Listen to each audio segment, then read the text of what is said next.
El alcohol en Poe, inspiración o descenso hacia el abismo. Hay una pregunta que atraviesa toda la historia del arte y que nunca ha tenido una respuesta definitiva. ¿El genio nace o se hace?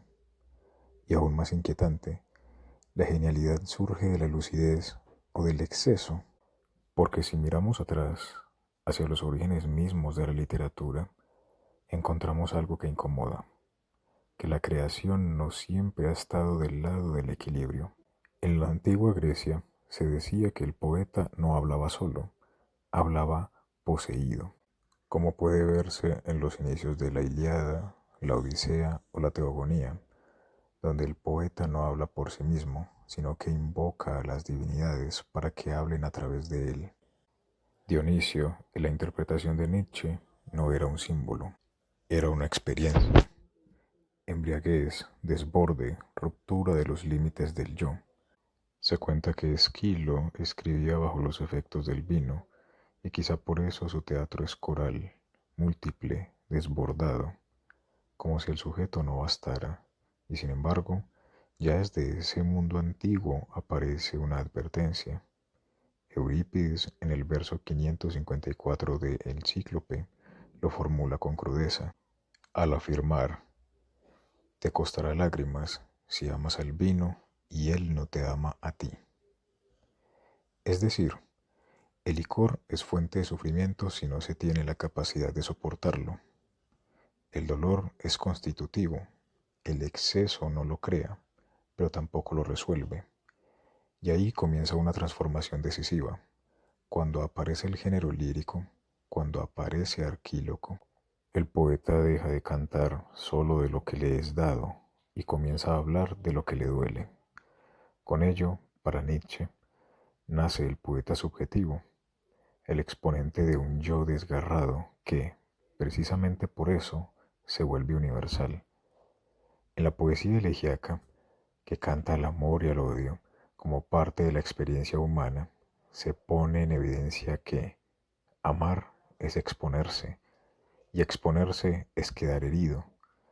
El poeta no explica sus sentimientos, no resuelve, encarna, pero incluso allí todavía hay algo que sostiene, una creencia, un recurso a lo divino, un apoyo en ello.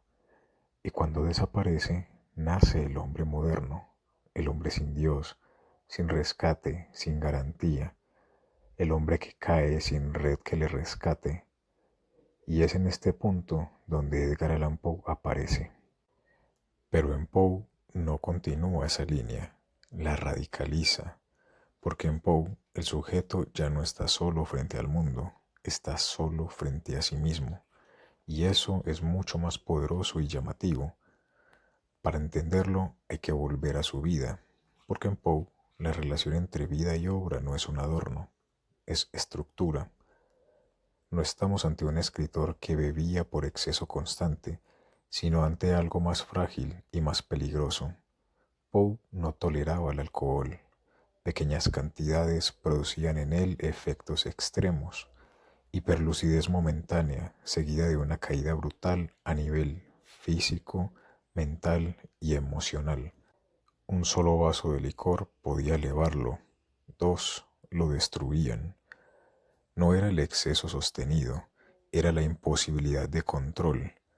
A esto se suma su contexto: orfandad temprana, inestabilidad afectiva, pérdidas constantes, pobreza y más adelante la enfermedad de su amada Virginia, que lo empuja definitivamente al abismo. Incluso se sabe que recurrió al opio en ciertos momentos, no como vicio sistemático, sino como intento de sostener un cuerpo y una mente que fallaban. No estamos entonces ante el mito del artista que bebe para crear, sino ante un sujeto que, al perder el control, queda expuesto a sí mismo, y eso es exactamente lo que numerosas veces escribe. En Poe, el alcohol no es un tema, es un dispositivo que opera de múltiples formas, a veces como catalizador de violencia. En El gato negro, por ejemplo, el proceso es devastador. El alcohol no transforma al hombre, lo desinhibe, rompe la mediación y entonces aparece lo que estaba contenido, la crueldad, la agresión, la destrucción de lo amado. No hay transformación, hay revelación.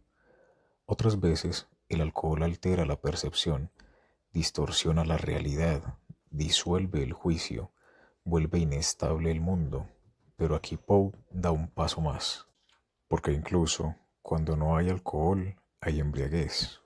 Por ejemplo, si se toma el corazón delator, se verá que en esta historia no hay vino, y sin embargo, todo está desbordado.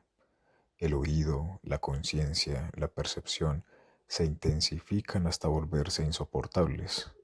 El sujeto no puede dejar de sentir, no puede dejar de pensar, no puede dejar de oír, y esa saturación lo rompe. Aquí la embriaguez no es química, es mental, es el exceso mismo de la conciencia que siente. Por otro lado, el alcohol también puede ser ritual. En la máscara de la muerte roja, el vino acompaña el encierro, el banquete, la fiesta, la ilusión de inmunidad. Y sin embargo, todo está atravesado por la muerte. El exceso no celebra, encubre, no libera, pospone y fracasa. En El Rey Peste, el banquete ya no es elegante, es grotesco. Los cuerpos, la comida, la bebida, no elevan, degradan. El exceso se vuelve caricatura de la vida, una risa que ya está contaminada por la muerte. En Hop Frog, el alcohol aparece como humillación, se obliga a beber, se ridiculiza, se expone, y de esa humillación nace la venganza. El exceso aquí no es placer, es violencia social, y su consecuencia es el castigo. En el tonel de Amontillado, el alcohol es estrategia, no destruye desde dentro, pero abre la puerta.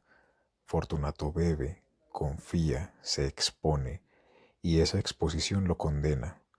El vino no lo mata, pero lo conduce a su muerte. Y aún hay otra dimensión, quizá la más desconcertante, la del absurdo. En El Ángel de lo Singular, el alcohol abre paso a lo grotesco, a lo improbable, a lo ridículo. El mundo pierde coherencia, lo lógico se desarma y lo absurdo se vuelve ley. Aquí el alcohol no lleva solo a la tragedia, lleva a la deformación de la realidad. Y entonces todo converge.